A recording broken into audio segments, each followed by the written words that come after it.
Hi friends, எல்லாம் எப்படி இருக்கீங்க? நல்லா இருக்கீங்களா? எல்லாம் பருப்பு பொடி தான் கேள்விப்பட்டிருப்பீங்க. இது வந்து தேங்காய் பொடி.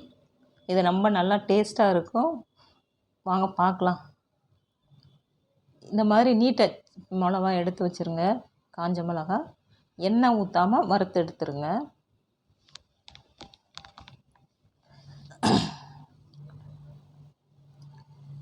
அடுத்து பூண்டு. இதில் வந்து தோல் எடுக்க வேண்டாம், நாட்டு பூண்டாக வேணும். நல்லா மலம் பூண்டாக வாங்காதீங்க, டேஸ்ட்டு வராது. இந்த மாதிரி நாட்டு பூண்டை வாங்கி அதையும் லைட்டாக சூடு பண்ணி எடுத்துடலாம்.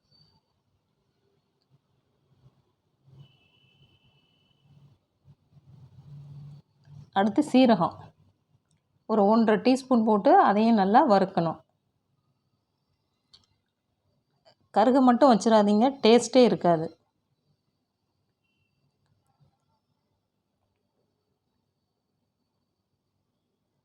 அவ்வளோதான். அடுத்து வந்து தேங்காயை வந்து நல்லா சின்ன சின்னதாக துருவலை வச்சு நல்லா துருவி எடுத்துடணும். எவ்வளோவுக்கு நம்ம மெல்லிசாக துருவுறோமோ அந்த அளவுக்கு நல்ல டேஸ்ட் வரும். கண்டுபிடிக்கவே முடியாது இது தேங்காய் பொடியா அப்படிங்கிறது. இதையும் நல்லா வதக்கிடணும். தேங்காயில் உள்ள அந்த ஈரப்பதம் எல்லாம் போகிற வரைய வதக்கிட்டு, இந்த மிளகாயை நீங்கள் நல்லா சின்ன சின்னதாக கட் பண்ணி மிக்சியில் போடுங்க.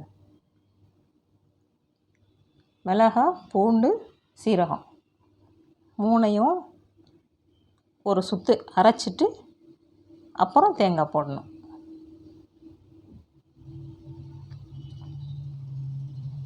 இப்போ தேங்காயை சேர்த்துடலாம்.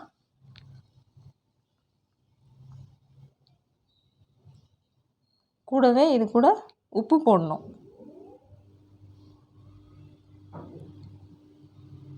தேவையான அளவு உப்பு போட்டு சேர்த்து அதையும் அரைச்சிடலாம். பாருங்கள், ரெடி ஆயிடுச்சு. இது ரொம்ப சிம்பிளானது, நல்லா டேஸ்ட்டாக இருக்கும். நீங்களும் ட்ரை பண்ணுங்கள்.